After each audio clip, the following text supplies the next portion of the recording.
From Mutual Studios in Washington, I'm Fulton Lewis, and that's the top of the news as it looks from here.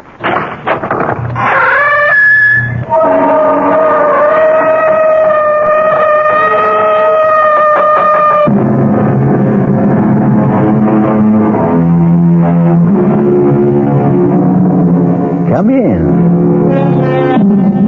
Welcome. I am E.G. Marshall. Welcome to the sound of suspense, to the fear you can hear. For the next 52 minutes, I'll be your companion on a journey to a place in the past. It used to be that only the mystics believed you could go back, relive your life.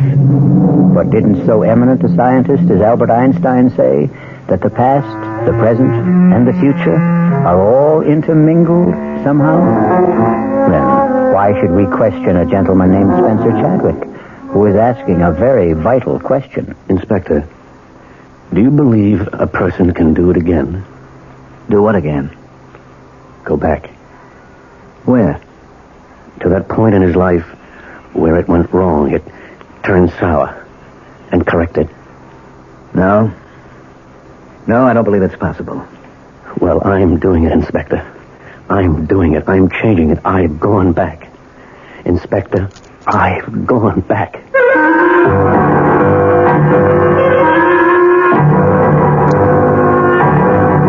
Our mystery drama, You Can Die Again, was especially written by Sam Dan and stars Richard Mulligan. It is sponsored in part by Anheuser-Busch Incorporated, brewers of Budweiser. I'll be back shortly with Act One.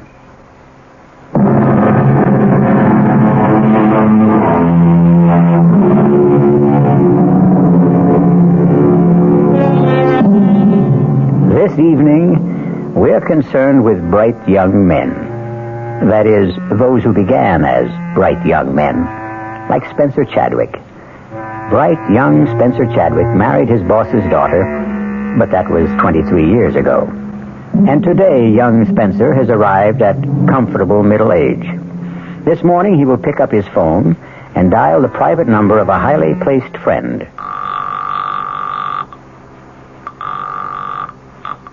Chief Inspector Faraday's office, Sergeant Milrose speaking. Sergeant, this is Spencer Chadwick. Oh, good morning, Mr. Chadwick. Connect you right away. Spence, I hope you're not calling to cancel our golf date. No, Martin. I'm calling to tell you I murdered my wife. I won't believe it, Spence. I can't believe it. Marty, look at her. She's dead. I see she's dead, but I won't believe you killed her. She's been stabbed, Inspector. Yes, Sergeant, yes. And that's the knife, Marty. Now, Spencer... You'll surely find my fingerprints on it. What's that bruise on your head? We had a fight. She hit me with the candlestick. Inspector, a glass door here leads to a terrace. It's been broken. Spence, an intruder, a thief. Did he slug you and kill Margaret? No, I killed Margaret. But that broken door... She tried to get away. I dragged her back into the room. Whose place is this? Mine. I didn't know you had an apartment downtown.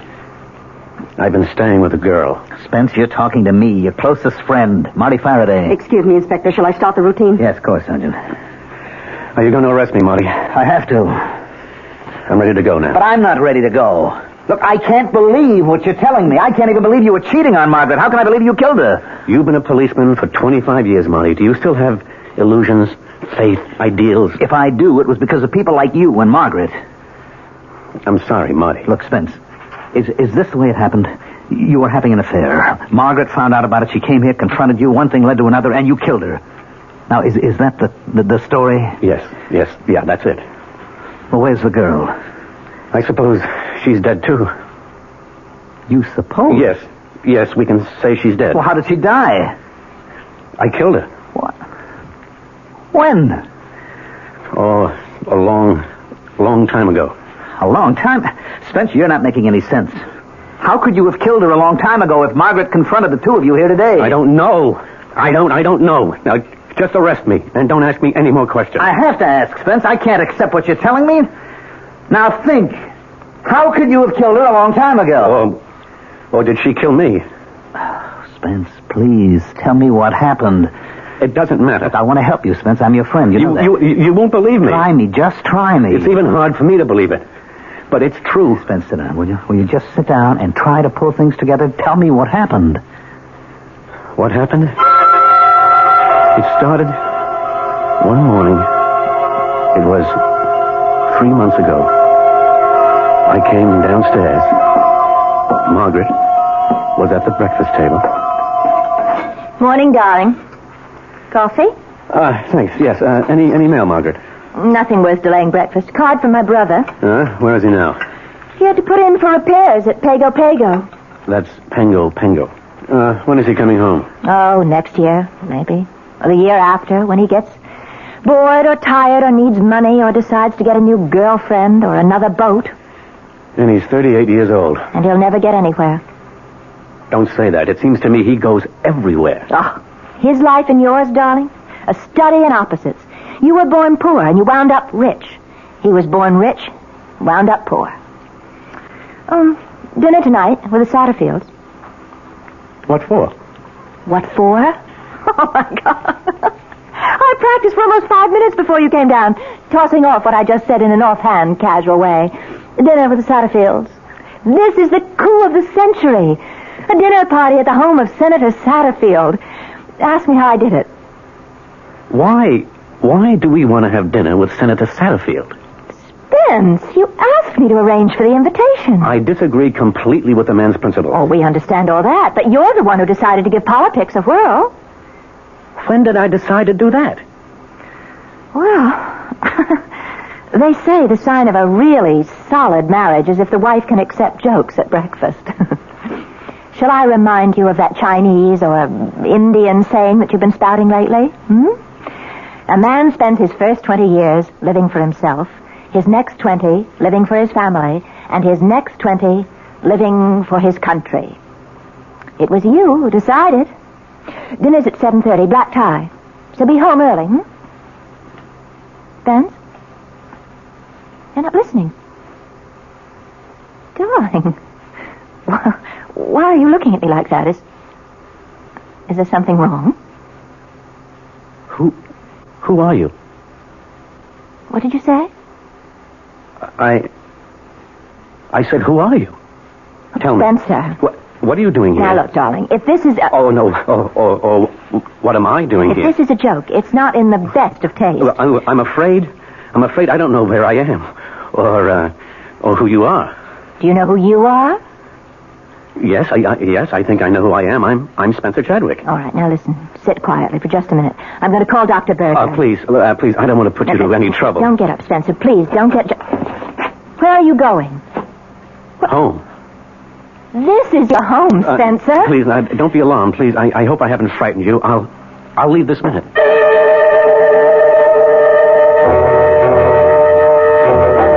You mean that after 23 years of marriage, you look at your wife one morning and you don't know who she is? Yes, Martin. All right. You walked out of the house. Now, where did you go? I hailed a cab. Now, where to, pal? I don't know. It's all right. None of us knows where we're going. Just answer this. Where do you want me to take you? Just drive. Okay, you're the doctor. What do you think? The Redskins got any kind of chance this year? All right, let's try politics. You think Satterfield's going to run again? Well, as my old man would have put it, you wasn't exactly vaccinated with a phonograph needle. Driver, why are you headed north? Well, you said to drive. The Chadwick building is down on Jefferson Square. I distinctly told you to take... You distinctly told me nothing. What would I be doing in your cab at 9 o'clock in the morning if I didn't intend to go to my office? Yes, sir.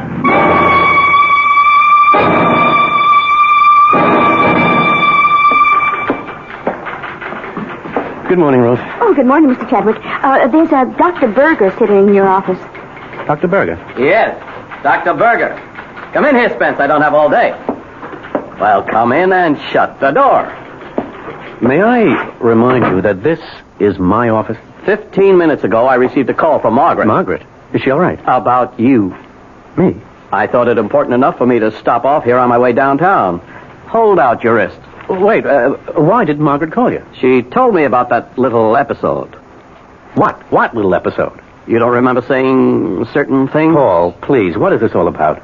Pulse seems to be a little fast. What am I supposed to have said to Margaret? I want you to report to the hospital right now. You can't just walk into my office and tell me to report to the hospital. Who says I can't? But what's the matter with me? I don't know. That's why I'm putting you into the hospital. What did Margaret tell you? That you didn't know who she was.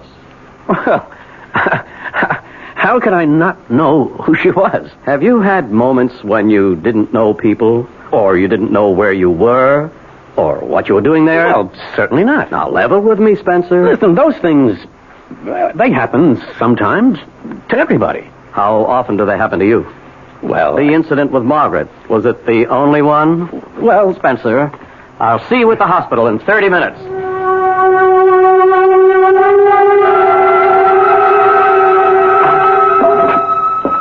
Well, you did it. You're here, Spence. of course I'm here. I won't keep you an hour longer than necessary. Probably get you out by the end of the day. Paul, you do what's necessary. That's a good attitude. Most of you high-powered business types are so self-important. Don't start to lecture me. I'm here. I agree I need some help. Now, what's holding us up? I am. I'm talking to you when I should be arranging for tests. Now, you just relax. Listen to some music, read, take a nap. I'll see you.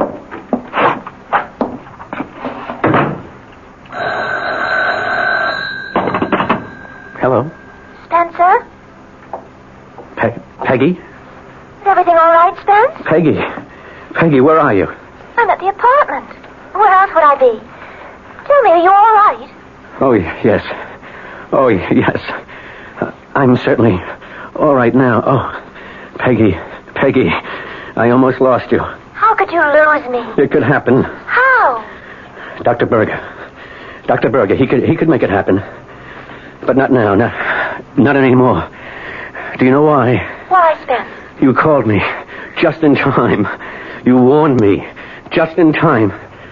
And I'm getting out of here this minute.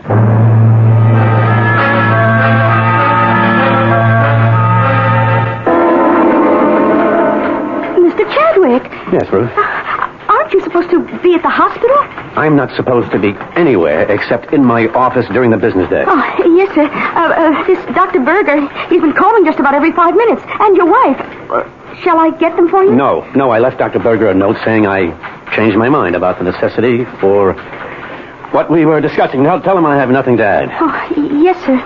Oh, call my wife and remind her we have a dinner date with Senator Satterfield. And no calls. No calls. I don't want to talk to anyone. Yes, sir. Except a young lady. She'll call herself Peggy.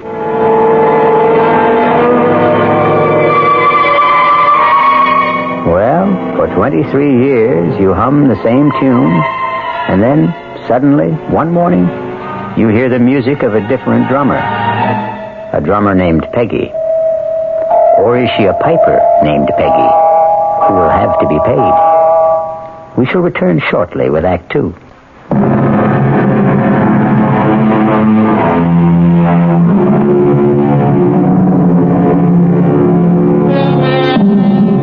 And so we have Spencer Chadwick in complete command, ready to take hold of his life and run it his own way, starting with his wife. Spencer? Is that you? There's no problem. It's not even 7:15. I can be dressed and ready to leave in 20 minutes. Spencer, there is a problem.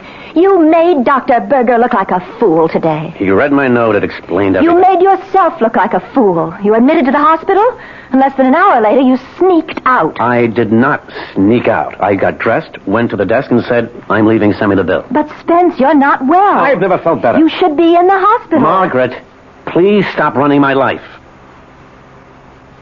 What did you say just now, Spence?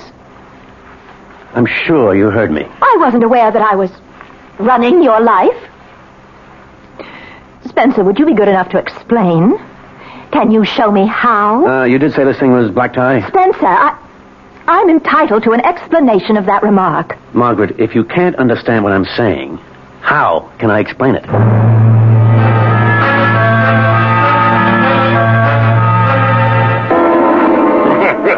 Quite a man, this husband of yours, Miss Chadwick. Some brandy? Yes, thank you, Senator. We need men like you in public life, Spence. Fellas with their heads screwed on straight. You know, I have an opportunity to recommend a man for a presidential advisory commission on... I don't think I'd be interested, Senator. I like your style, Chadwick. You play hard to get, but you do it convincingly. The public eats that up. No, Senator, it's not a pose. You see, sir, it seems to me that I've spent all my life working for other people. Serving others is the most richly rewarding profession a man can follow. That's if he happens to be a selfless person. But I never saw myself as a manufacturer of farm equipment. I wanted to study languages, the basic structures of human communication. An admirable calling. Margaret and I were going to leave for Tibet on our honeymoon, but my father-in-law became seriously ill. Somebody had to look after his affairs till he could get on his feet again. That was 23 years ago. He never did get back on his feet, and I never did get out of his office. But you transformed that little factory into the third largest enterprise. I know, Senator, I know. I did it for my wife, my in-laws, my employees, the stockholders. But now, finally, at length and at last, I'm going into business for myself. What sort of business? The Spencer Chadwick business. The let's please and amuse and excite and develop enhance Spencer Chadwick. Thank you for your offer, Senator, but there are many others who are more worthy, not to mention more willing.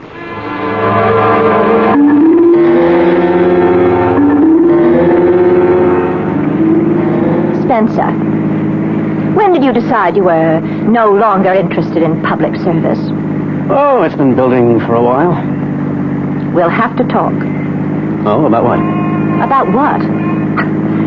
I don't know if this is a pose or... Margaret, I'm sure I can explain. Now, let's drop in somewhere for a nightcap. No, let's get home. Now, do you remember what you said to me this morning? No. You insist you don't recall our little scene at breakfast? No, I'm very sorry. You looked at me this morning, and you said, "Who are you?" You said it with sincerity and conviction. You meant it. Look, I may have been... You may have been what? Daydreaming. No, it was not daydreaming. It was wishful thinking. Oh, Margaret, what are you saying? Spencer, you're having an affair. What? Please don't deny it. But I'm not. It fits in with what Dr. Berger told me. About what? When you say to me, "Who are you?" it means you no longer want to know me. You're trying to wish me out of your life. Oh, Margaret, I can tell you... Now listen, Spencer, don't try to insult my intelligence or yours. And then, what just happened at Senator Satterfield's? What just happened? Well, suddenly you're no longer interested in public service. Why? If you heard me talking to him, you'd know that finally I want to do things for me. But he as much as offered you a post that you dreamed about. A sensitive post. And you could become an important man nationally. You've spoken about it a dozen times. Margaret, I no longer care about it. Well, of course not. Because you become controversial. Make enemies. And then they try to get something on you. And now that you're having an affair, you're vulnerable to scandal. But I am not having... Oh, don't lie to me. That just makes it worse.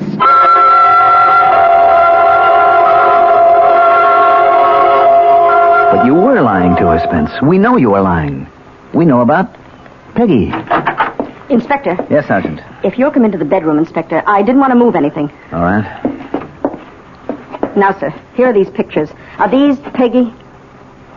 Are they, Spence? Yes. Well, sir, if you look at the hairstyle, that went out 25 years ago. I'm no expert, but these don't look like pictures that were taken recently. Now, the clothes in the closet, skirts, blouses, dresses, are these Peggy's? Are they, Spence? Yes. The styles are about 25 years old. Now, here's a label in a skirt. It's a Lydia Carter. She was a designer who was fashionable 30 years ago. Well, Spence, tell us. I can't. Why can't you? I don't think I know how. Never mind how it sounds. Just tell it. Martin, did you ever think you could somehow get a second chance? To do what? To live your life over. To answer your question, no. Did you ever think you could go back to a point in time when you made a decision which changed everything for you? Where you crossed your own particular Rubicon, and if you could go back, start again, and do the thing you really wanted to do? To answer your question again, no. That's because you never regretted the course of your life. And you did? Are you trying to tell me that you did?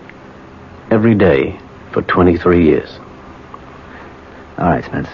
I won't press you. No, Marty, don't put that sympathetic tone in your voice as if you think I'm some kind of nut. Look, you could plead insanity. Once again, Marty, I'm not crazy. Temporary insanity. Not for 1 minute.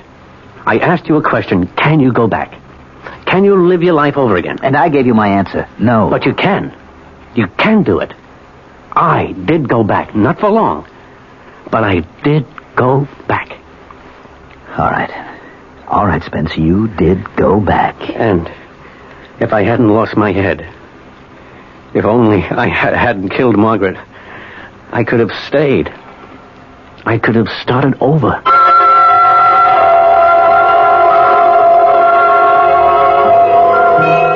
Peggy, want to go to a movie? No. I missed the news broadcast. Anything happening? They think a war just started. Oh, come on, Peggy. Come on. There aren't going to be any more wars. Everybody knows that. People may be crazy, but they're not insane. Where? I think the man said Korea.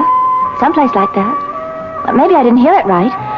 Hey, if you don't want to go to the movies, what do you want to do?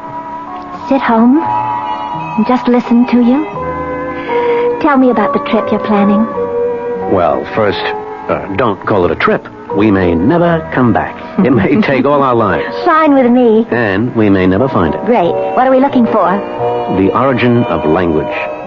For instance, we say brother in English. German, Dutch, Scandinavian, so on, say a form of bruder. Same basic word. Latin, Greek, frater. The BR becomes FR. Russian, obrat. The differences are all in pronunciation. Okay. How did this one language spread so far and wide to cover so many different kinds of people? Arbeit. How? That's what I want to find out. And we will travel and study and research, and one day, maybe... Maybe what? This Indo-European language, it's only one of 30 language families. At one time, was there one single language, the mother of all? Was there? I don't know. One day, I hope to find out. You sure you wouldn't mind scrounging around Europe and Asia? Oh, I've been to Europe and Asia. But not with a backpack. Not with a sleeping bag. I'm going to love it. Now, one thing must be clearly understood. At no time, regardless of the bind we may find ourselves in, shall we ever, under any circumstances, wire your father for money. Promise? I promise.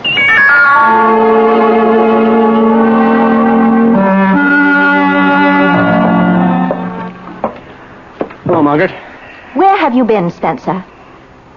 Oh, excuse me. I hope that doesn't sound shrewish. Well, no, it doesn't. Or as if I'm trying to run your life. Please, Margaret, cut it out. The reason I ask is because I had prepared dinner. I know. Didn't you get my message? Yes, I did. I got it at 8. Meanwhile, at 7, the Millers, the Brownsteins, and the Gladwells arrived. No, the Gladwells were here at 6:30. But why? You had asked me to invite them to dinner, and these are your friends, Spencer. I'm sorry, Margaret. I'm sorry. Yes. Well, if they were people I like, I would have been humiliated. This way, I was merely embarrassed.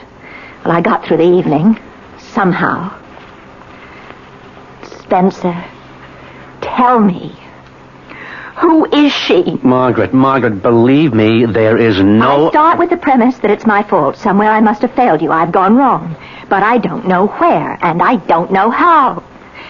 Tell me, Spence, tell me. Margaret, please, Margaret. Please, Margaret, what? Oh, Spencer, I've been happy. You've been happy. Our marriage, it's been the envy of so many of our friends. Oh, darling, has it been a lie? Have we been living a lie all these years? Do you want the answer? I demand an answer. The answer is yes, it's been a lie. Who is she, Spence? Who is she?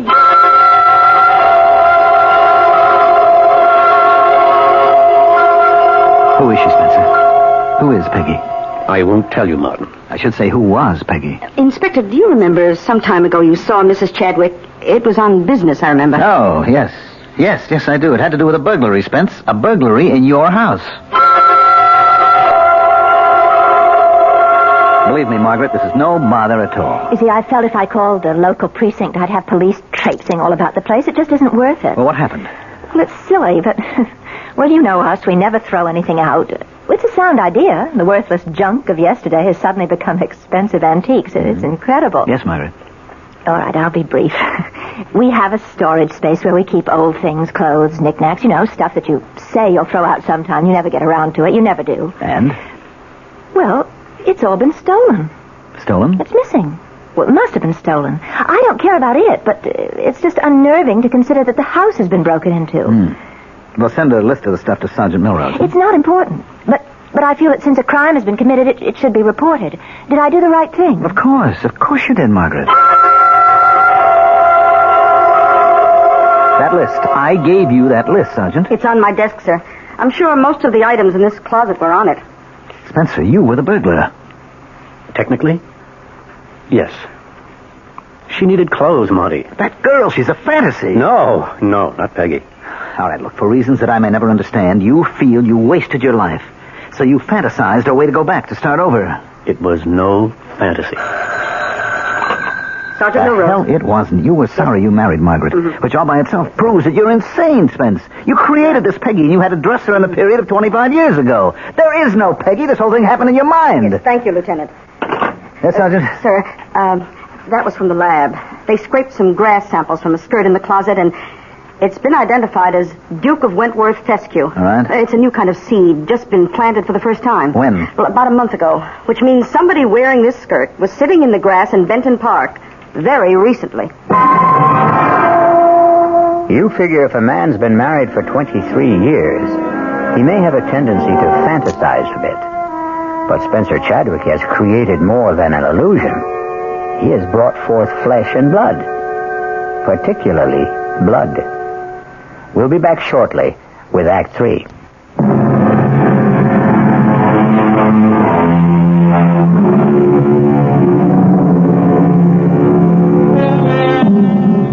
It was all right while Peggy was only an illusion. She was Spencer Chadwick's private affair. But a living Peggy, or even a dead Peggy, is a serious matter for Police Chief Inspector Faraday. Spence, make it easy for all of us. Tell me, who is Peggy? Or who was Peggy? We can find out, Spence. We can check with the neighbors, the janitor, circulate your picture in the neighborhood, ask people if they've seen you around with a girl. You'll never find her. Don't say that. It's virtually impossible for a person to disappear without a trace. I still say you'll never find her. Damn it, Spence, I can't get used to it. You and Margaret, and then you and this Peggy. How could you live with both of them? Didn't things get rough at home? Yes. Well, what brought on the showdown? Well, after a while, we couldn't go anywhere without Margaret seeing her.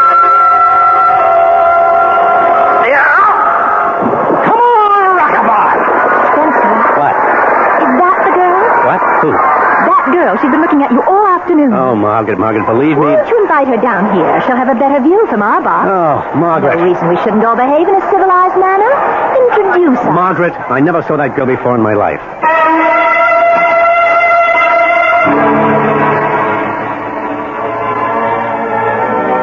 Margaret, you're staring. No, not me. That girl's been staring at you all evening. Margaret, believe me. Wherever we'd go, there'd be no peace. She always suspected somebody. Last week, it even happened when we were playing golf with you and Henrietta. You're up, Margaret. I'd use a 3-wood on this hole, Margaret. All right. Oh, too bad. Well, you go up there and show me how, Marty. You rushed the shot. You lifted your head. I really don't care about golf. You made the date with Marty and Henrietta. We simply can't drop out of circulation. Spencer, that girl in the foursome behind us. Margaret, she's not the one. Spencer, where were you? I had a meeting. Oh, well, we progressed. Used to be you didn't know, you couldn't remember. And now at least you're courteous enough to lie to me. You've been drinking, Margaret? Yes, that's true. I have been drinking. Margaret, it's not good for you. Oh, I don't know. Let's consider that. Drinking is not good for me. I won't fight that. However, what you are doing, that's good for me, Although I must say you're treating me nicer these days. You started off by asking, who are you? As if you didn't know me, and now at least you don't ask. The phone rang today, and I answered it, and the line was dead.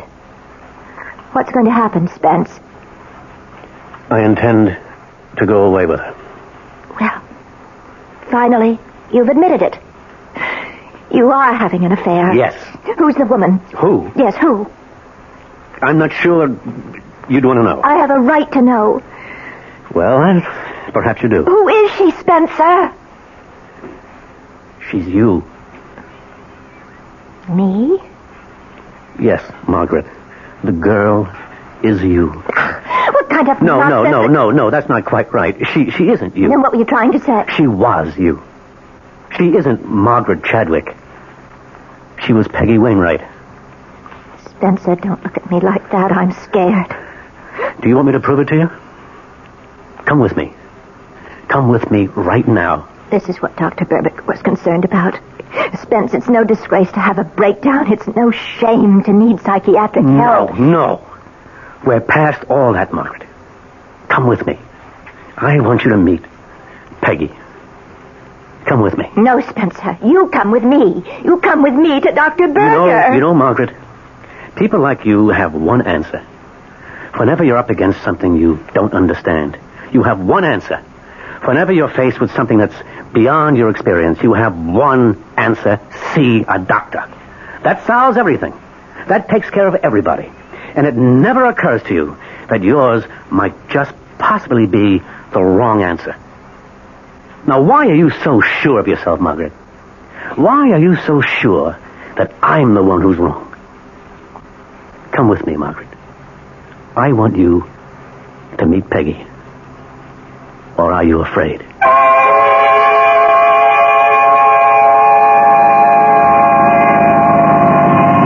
Does it look familiar, Margaret? Spence. This is 32 Benton Boulevard. It's our first address. I remember. Do you remember the apartment number? 3A. Oh, don't tell me it's still there. See for yourself.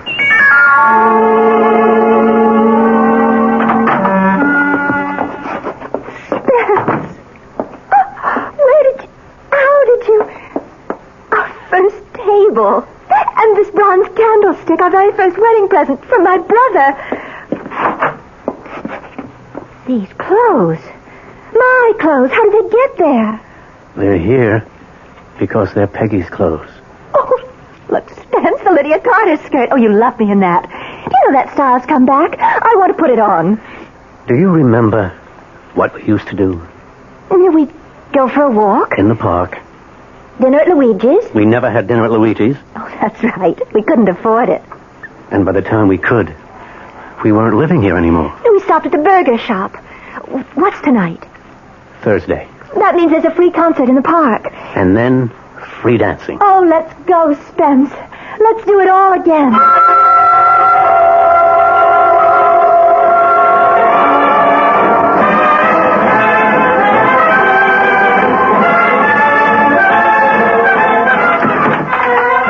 I never realized how much fun we had in those days. They were great days, Peggy. Peggy. I always liked Peggy better. Somewhere along the line, you stopped calling me Peggy. When exactly did you stop calling me Peggy? When you became Margaret. I always wondered about that. How did I become Margaret? Why? Take a look around. See, Peggy? All the bags, the trunk. We're packed for the trip. The trip? The trip to Tibet. Oh, yes. We were all set to go. Yes. You remember? Yes. As a matter of fact, you were a little bit sick from the shots, remember?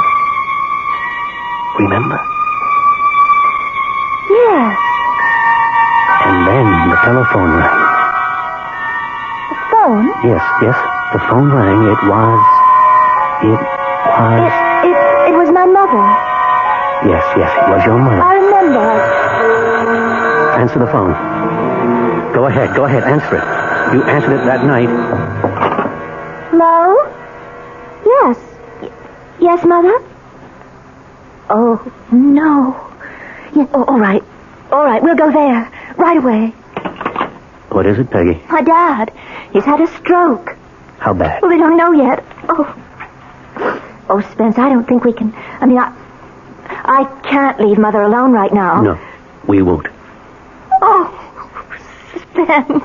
I knew you'd understand. That's when you became Margaret. That's when you were no longer my wife, but your father's daughter. Take off the skirt.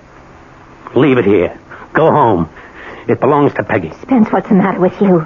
I'm Peggy. That night was the start of it. The start of what? The start of a campaign to mold me into the kind of man you had in mind. The man who would enjoy the kind of existence you always had and always wanted. Safe, comfortable, secure. All you were asked to do was to help my father, who was deathly ill. Who else could have done it? My brother? It was supposed to just be a temporary arrangement. But it suited you, Spence. It suited you. I started making the kind of money your folks never dreamed of. I built an empire. I never wanted it. You wanted it. You wanted it so badly you stopped being Peggy. You went somewhere else. You became lost. But not me. I'm not lost. I found my way back. And when I got there, I found Peggy again. Now, take off that skirt and give it back to Peggy. Spencer, I listened to you. Now you listen to me. I've been listening to you for 23 years. And now we've come to the end. The bags are packed, and it's not too late. We're leaving for Tibet. Peggy and me. Peggy? Peggy? Yes, Spencer, darling. Spence, get this straight. I'm Peggy. Don't listen to her, Spence. She was always out to destroy you. She almost did till you came back to me. I'm Peggy. The only Peggy you have. She's lying. She's trying to stop you. We are going to Tibet. Fat chance. You'll take that appointment from Satterfield. That refusal was just a ploy. You know it. He knows it. Shut up, Margaret. Shut her up, Spencer. Shut her up. I didn't destroy you. You destroyed me. You have to kill her, Spence. Go ahead. Live with this fantasy of yours, this Peggy who rewrites history. She's all yours. I want my skirt. Take off that skirt. It's mine. It's all I want from you for 23 years of marriage. Don't let her out of here. She'll tell everybody about us. They'll put you away, Spence. Get away from that door. No. Spence, keep away from me. No. You won't get out that way. Spence, I warn you. I'll hit you with this. Now, you asked for it. You asked for it. Use a knife, Spence. Use a knife.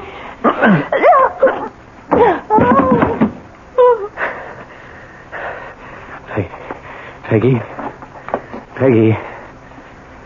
Where are you? Peggy? You killed us both, Spence. Margaret. Margaret.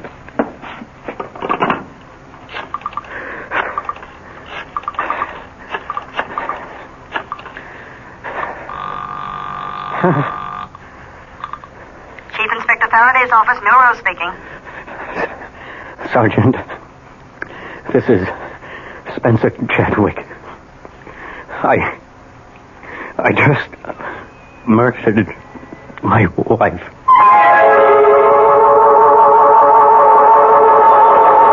Well, as they say, all of us are two people.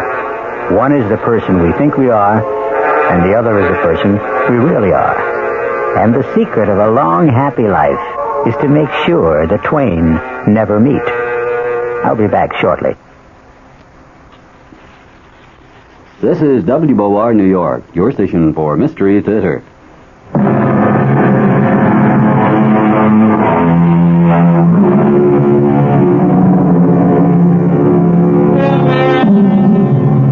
Well, the jury's still out.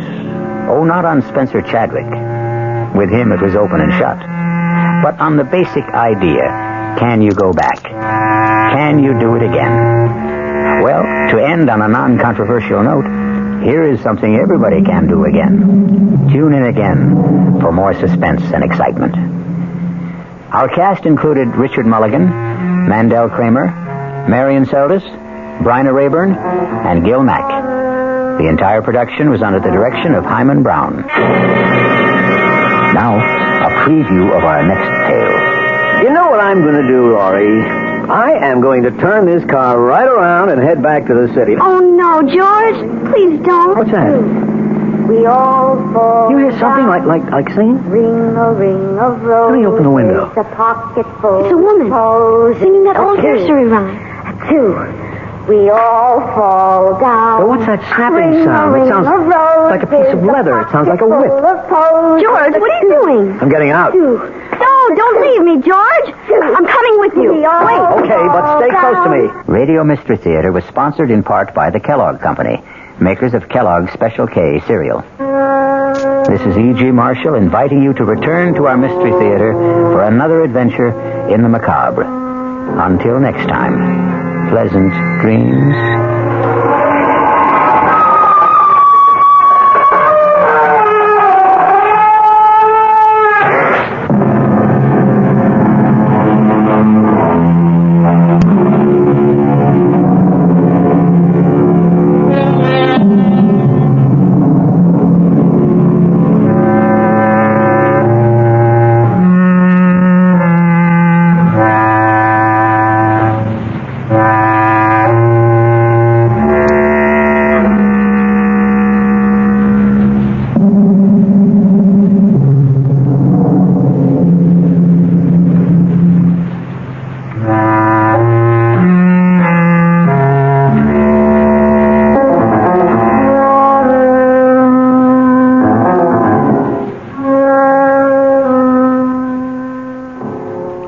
The preceding Mystery Theater program was furnished by the CBS Radio Network.